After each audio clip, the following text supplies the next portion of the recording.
If you open up just a standard dictionary and search for the word snooze, the definition you'll find paints this remarkably tranquil picture. Ah, yeah, very peaceful. Right, like it refers to a light, gentle, peaceful period of rest.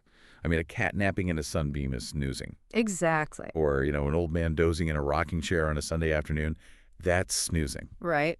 So why is it that every single morning, millions of native English speakers wake up and violently hit it? It is a bit aggressive, isn't it? It really is. Today we are dissecting the hidden aggression, the subtle humor, and really the mechanical metaphors hiding inside the daily routines of native English speakers. It really is this fascinating paradox, you know? We take a word that historically means a tranquil slumber, and we just pair it with this verb of physical impact. Hit. Right. Hit. But that contradiction perfectly encapsulates what we're looking into today. The source material we've got comes from Emma's English channel. Yeah, great source. It really is. It features the highly organized host, Emma, and her rather chaotic, very relatable co-host, Leo. So relatable. Right. And they're just discussing their daily routines. But we are not just here to summarize, like, what time Leo eats his breakfast. Oh, far from it. We are putting on our English teacher hats today, but perhaps a slightly more analytical version of that hat. Definitely. Because, when language learners try to reach fluency, there's this immense temptation to just skip the mundane stuff. Oh, completely. Everyone does it. Right. People want to learn the vocabulary required to, debate existential philosophy or negotiate a corporate merger or analyze a foreign film. Yeah, the glamorous stuff. Exactly. Yeah. But they completely neglect the plumbing of the language. The plumbing, yes. So they find themselves standing in an actual kitchen with a native speaker, completely paralyzed, because they don't know the natural idiomatic way to say they need to wash a coffee mug. The plumbing is the absolute perfect way to describe it. Because if the pipes don't work, the penthouse suite doesn't matter. So true. The foundational mechanics of describing your own daily existence, that forms the operating system of fluency. Native speakers don't invent new sentences from scratch when they talk about waking up or commuting. No, they don't. They rely on established, highly specific chunks of language, so collocations and phrasal verbs. And once you download that specific vocabulary patch into your brain, you just drastically reduce your cognitive load. You're not working so hard. Right. You start translating word for word and you start actually communicating concepts. And that is exactly our mission for this deep dive. We are going to extract those native expressions from Emma and Leo's conversation, analyze the psychological and historical reasons why they work, and figure out how you can deploy them in real, spontaneous conversations. Sounds like a solid plan. So let's start right at the beginning of the day, back with that violent paradox I mentioned earlier. Hitting the snooze. Yes. The very first thing Leo confesses in the source material is that he's tired because he hit the snooze button 5 times. 5 times that's a significant display of morning resistance. It really is. But let's look at the mechanics of that phrasing, right? Hit the snooze button. As you pointed out, snooze has been completely hijacked by technology. Totally hijacked. It was once an organic state of being, but in modern English, it's intrinsically, permanently tied to an alarm clock or a smartphone. I actually have a theory about this. Oh, let's hear it. Okay, so the first mechanical snooze alarm was introduced by this company, Telecron, in 1956, and they called it the snooze alarm. Oh, wow. 1956. Yeah, and it was a physical lever you had to press down. Because an alarm is jarring, disruptive, and entirely unwanted, our physical reaction to it is defensive. That makes total sense. Right. We don't gently caress the button. We swat it. We slap it. We hit it. So the language evolved to reflect the hostility we feel toward the machine that's waking us up. That tracks perfectly with the concept of embodied cognition. Embodied cognition. Yeah, it's the idea that our language is shaped by our physical, bodily interactions with the world. Oh, fascinating. So hitting snooze captures a state of desperate survival. We are fighting for 5 more minutes of unconsciousness. But what happens when Leo finally stops fighting? Right, the next step. This brings us to a linguistic junction that frustrates a lot of learners, actually. Leo says, after I finally stop the alarm, I get out of bed. But Emma, earlier in the conversation, says she wakes up at 6:00 a.m. Wait. This is exactly where I need to throw a flag on the play. Throw the flag.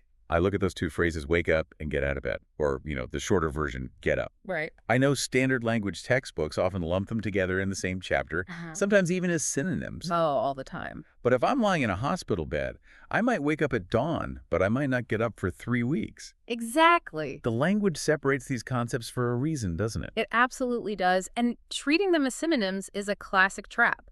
It instantly marks someone as a non-native speaker. It's a dead giveaway. It is. Waking up is purely a neurological event. It happens in the brain. The limbic system reacts to light or sound. Your eyes open and consciousness returns. You transition from sleep to wakefulness. Precisely. Getting up, however, is a mechanical locomotive event. It is the physical action of moving your limbs, displacing the blankets, and physically putting your feet on the floor. Okay, so there's a strict chronological sequence here. And for someone like Leo, there's a massive temporal gap between the two events. A huge gap. Leo's 5 snoozes happen entirely in that gap. He is awake enough to hit the button, but he refuses to get up. He's living in the gap. He really is. But let's look even closer at the grammar here. Both of these are phrasal verbs, right? Verbs followed by a particle, in this case, up. Right. Why do we need the up? In many Romance languages, you just have a single reflexive verb for this action. But English, with its heavy Germanic roots, uses these two-part verbs constantly. I've actually always wondered about that. What function is up actually serving there? It's a great question. Because I understand getting up out of bed. Because you are physically rising to a standing position. Gravity is involved. Sure. But waking up, my brain doesn't physically move upward when I open my eyes. That is a brilliant observation. In phrasal verbs, the particle up often sheds its literal directional meaning. Oh, gosh, he does. Yeah, it takes on a metaphorical meaning of completion, activation, or reaching a maximum state. Huh.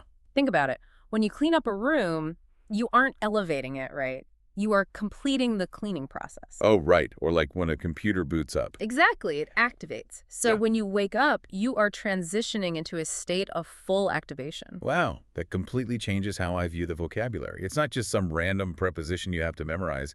It's a signal of state change. It really is. Okay, so Leo has finally achieved full activation. He has physically gotten up, and he goes straight to the kitchen. Naturally. He says, I make a cup of coffee. I can't speak to humans until I have my coffee. A very relatable sentiment. Highly relatable. But the phrasing brings up the eternal English learner's nightmare, the choice between make and do. Why does he make coffee? Ah, the make versus do dilemma. It's legendary. It really is. The standard English teacher rule of thumb is that we use make when we are creating something new, fabricating an object, or preparing food and drink. Right. You are taking raw materials, water, ground beans, heat, and synthesizing them into a new beverage. You use do for repetitive tasks, chores, or obligations where nothing new is produced. Okay, I'm going to challenge that rule right now because English loves to break its own rules. Oh, it loves to. Go for it. What about making the bed? Ah, yes. When I make my bed in the morning, I am not weaving new cotton into sheets. I'm not creating anything. I am just rearranging the existing blankets. It's a chore. So by the standard rule, shouldn't I do the bed? You've hit on the exact reason why adult language learners pull their hair out. It's so frustrating. It is. The rule has exceptions, but we can refine the framework to understand them. While make often implies creation, it also heavily implies arrangement, organization, and bringing order to chaos. Bringing order to chaos? I like that. Right. When you make the bed, you are constructing a neat arrangement out of a messy pile of fabric. You are bringing a specific form into existence. Okay, that makes sense. You also make a decision or make a plan. You are structuring abstract thoughts into a concrete direction. So coffee is a creation of substance, the bed is a creation of order, and a decision is a creation of intent. I think Precisely. that is incredibly helpful. And conversely, you do your taxes, you do the laundry. Because the clothes already exist. Exactly. The clothes already exist. You are just running them through a necessary process. Now, Emma's morning essentials provide a rapid-fire list of these processes. She says, first, I take a shower and brush my teeth. Then I get dressed. Get dressed. Yeah, I want to linger on get dressed for a moment. It's a passive construction. We don't usually say, I dress myself, unless we're like a toddler proudly demonstrating a new motor skill. Exactly. Get is arguably the most versatile, overworked word in the English language. It does so much heavy lifting. It really does. Here, get functions to describe a transition into a state. You go from the state of being unclothed to the state of being clothed, Right. just like you get tired or get angry. It focuses entirely on the result rather than the specific actions of buttoning a shirt or pulling on pants. Emma also notes that she chooses her clothes the night before to save time, which highlights this stark contrast with Leo. Oh, Leo. Yeah, Leo spends 10 minutes looking for clean socks, an activity he explicitly calls very stressful. The phrasing looking for is crucial here. He isn't just finding his socks. Because finding is instantaneous. Right. Looking for implies a duration of time and an active, often frustrating process of seeking. Okay, let's pause the analysis for a second and think about application. Because the goal isn't just to understand the grammar, but to actually use it. Application is everything. Right. If I'm a learner at a networking event or standing by the office coffee machine, how do I actually deploy this? I can't just walk up to someone and recite, I wake up, I get up, I make coffee. No, you'd sound robotic. I'd sound totally unhinged. Exactly. The key to natural conversation is integrating these phrases into a brief, relatable narrative. You use the vocabulary to build a bridge of shared experience. A bridge, a good one. Instead of just listing verbs, you use them to answer a common question like, are you a morning person? Oh, I see. So let's actually try this. Let's do a little mini dialogue right now for the listeners to practice. Let's do it. Okay, you asked me if I'm a morning person. Hey, so are you much of a morning person? Not at all. My alarm goes off at 7:00, but I usually hit the snooze button at least 3 times. Oh, wow, 3 times. Yeah, and by the time I actually get out of bed, I'm rushing, and I honestly can't even hold a conversation until I make that first cup of coffee. That is a perfect execution. Thanks. See, you naturally incorporated the target collocations, hit the snooze button, get out of bed, make coffee, but you wrapped them in vulnerability. Right. I'm admitting I'm a mess in the morning. Exactly. You are inviting the other person to say, oh, I completely understand. I do the exact same thing. This is how you transform a rigid list of vocabulary into social currency. It's the difference between reciting a textbook and actually speaking a language. And, for the listener, that social currency becomes even more important as we move into the next phase of the day. The commute. Yes. The sanctuary of the morning routine is over, and we have to face the public. We are moving into the physical and psychological toll of leaving the house. It's a big transition. Emma asks Leo, how do you get to work? And Leo introduces a word that carries an immense amount of cultural weight. He says, I commute by bus. Commute.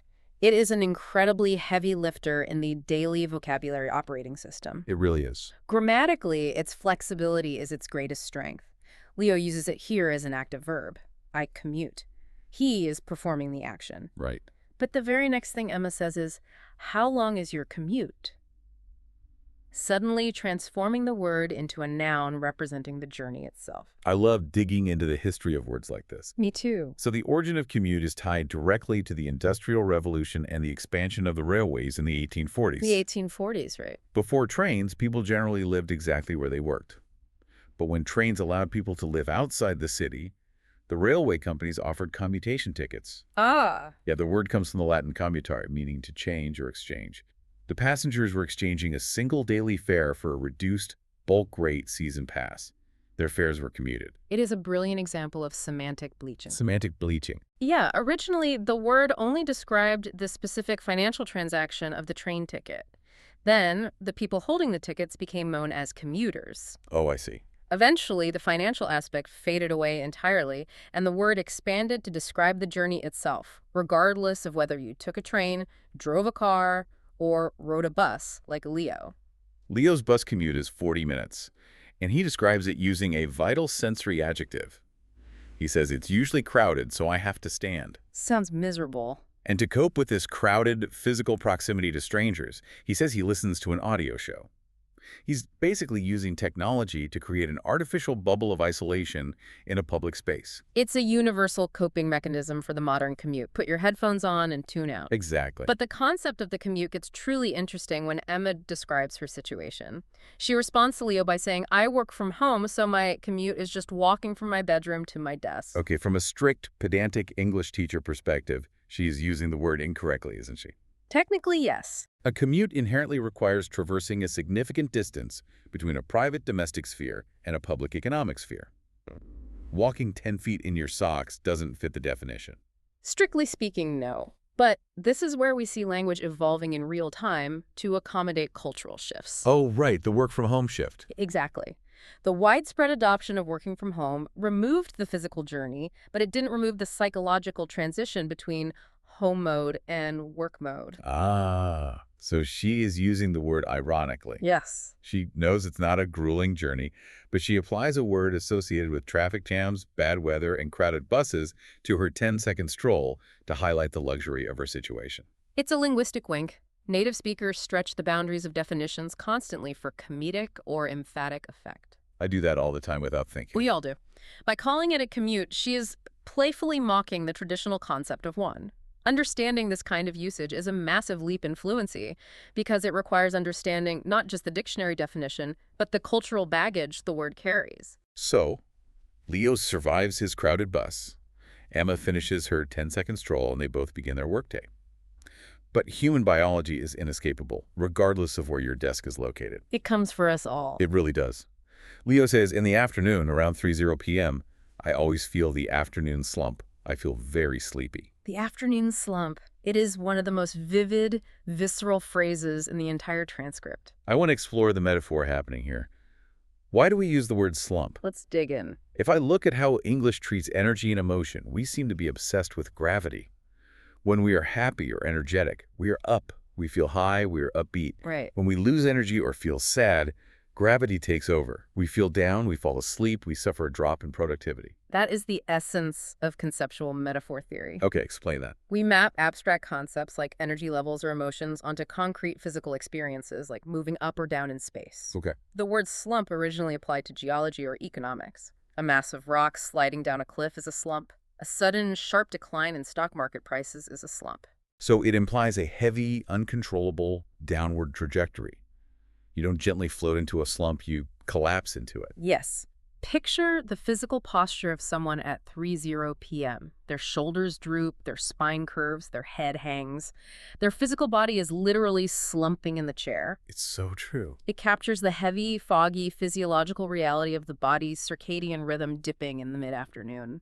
We even use impact verbs to describe its onset. Just like we hit the snooze button, people often say, I really hit the afternoon slump today. Exactly. We conceptualize exhaustion as a physical wall that we crash into. And because it is a physical state, the solutions must be physical.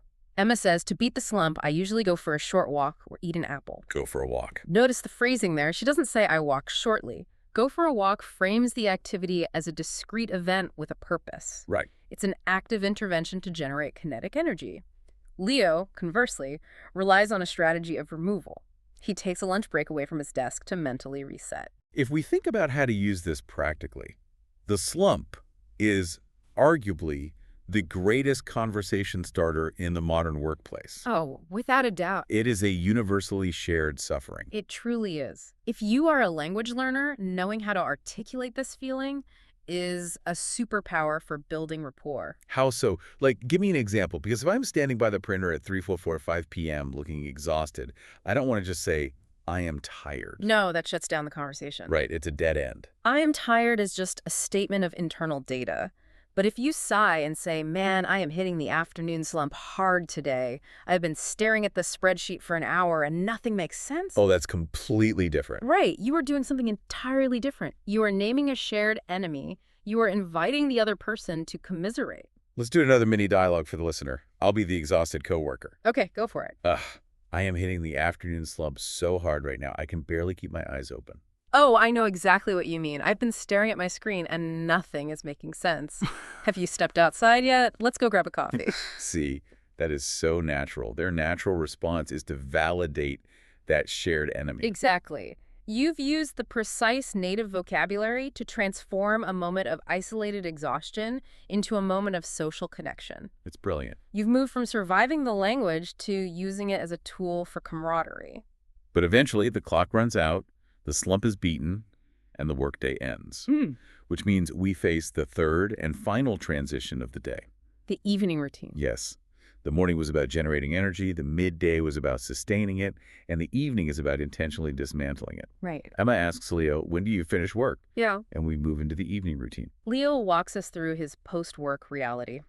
He leaves the office at 5:30, goes to the supermarket to gather supplies, gets home, cooks a simple dinner, and then faces a universal domestic hurdle. Oh, no. He said, after dinner, I do the dishes. I hate doing the dishes, but it has to be done.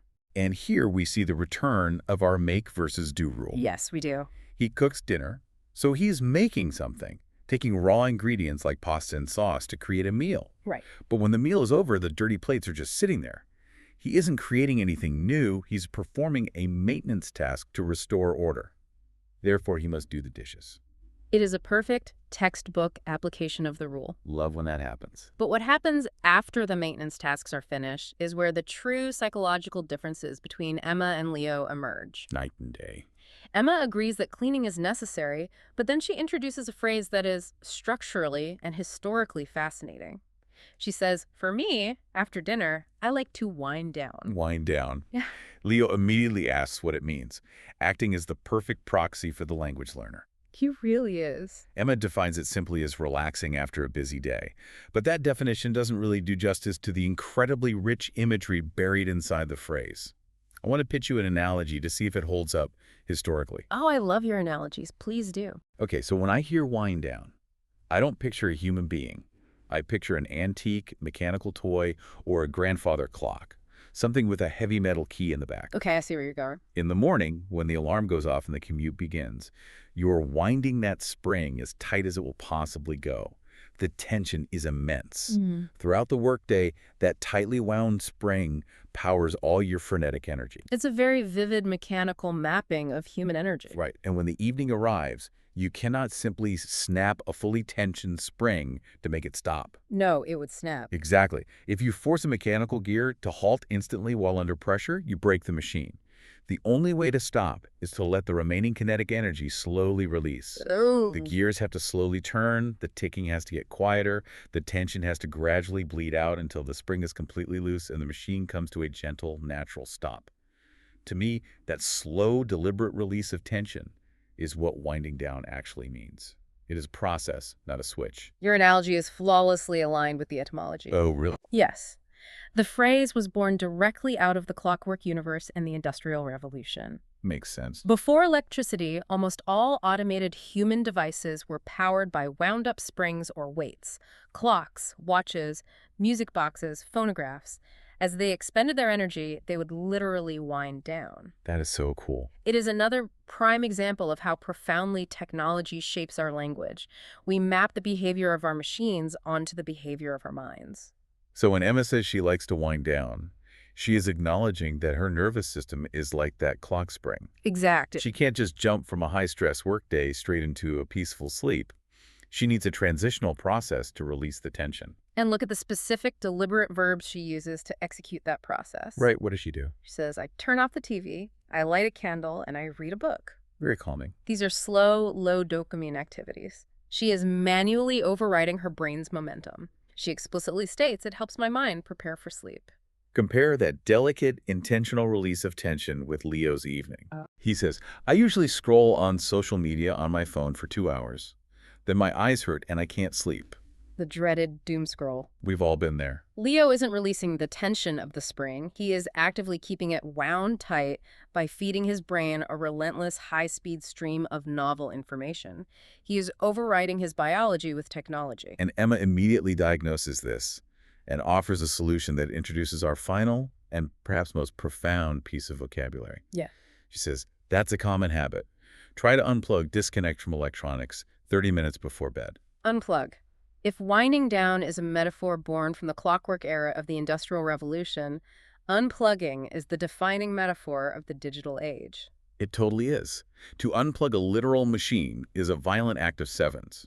You physically pull the cord from the wall, severing its connection to the electrical grid. It loses power and goes dark instantly. But look at the incredible irony of how we use it to describe human behavior. Wait, what do you mean? For a machine, being plugged in is its natural functional state. Unplugging it renders it dead.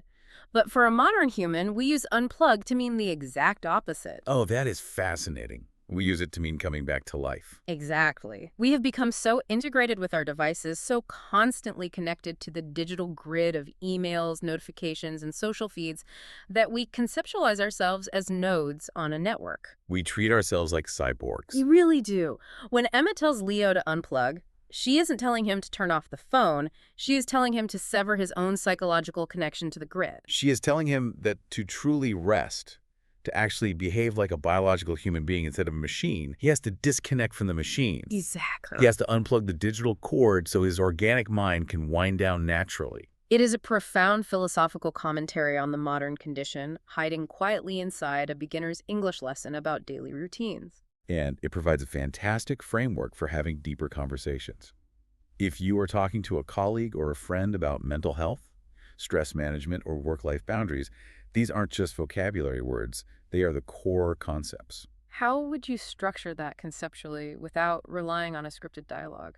Well, let's do our third and final mini dialogue for the listener to practice. You ask me how I manage stress. Okay.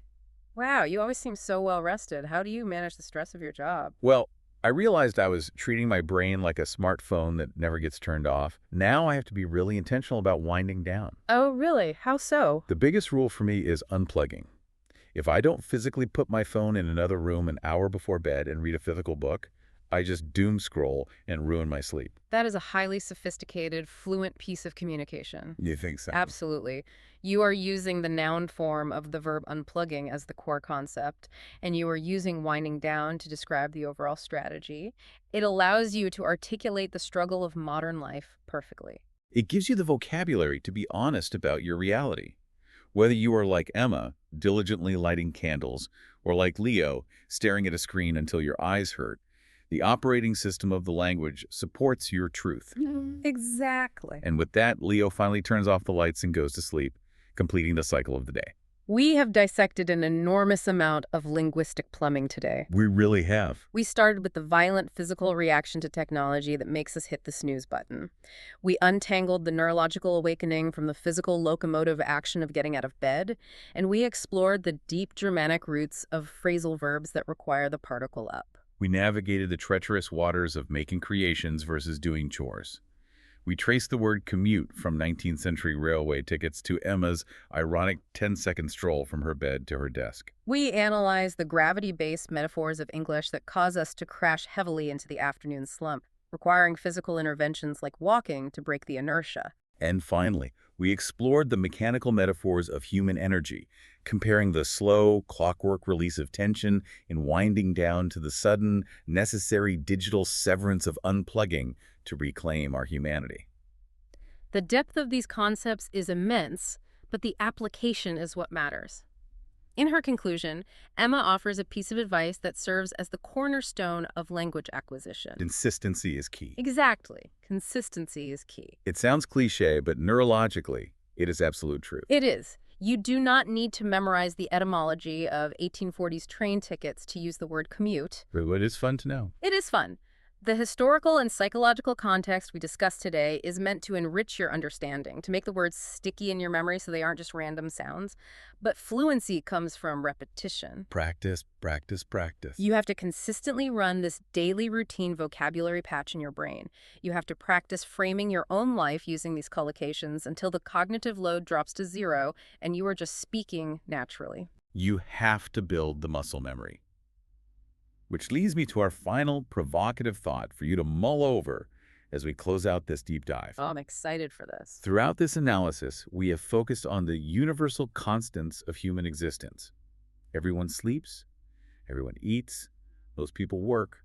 We all share the snooze button, the coffee, the commute, and the dishes. The shared human experience is the foundation of communication. But the true joy of language, the moment you truly inhabit a new language, is when you use it to express the things that aren't universal. Oh, I love that. I challenge you to examine your day and isolate your absolute weirdest, most hyper-specific, entirely unique micro-routine. We all have them. The things we do in private that make absolutely no sense to anyone else. Exactly.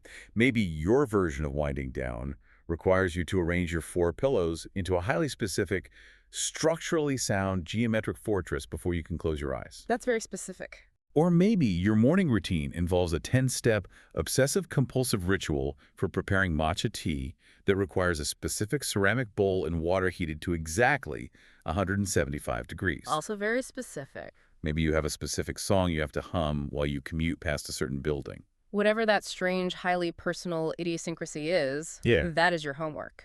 Yes. Your challenge is to figure out exactly how to describe that highly specific moment in natural, everyday English. Do not just type it into a translation app and memorize the output. No, don't do that. Use the framework we built today. Identify the state changes. Are you making something or doing something? Are you winding down or gearing up?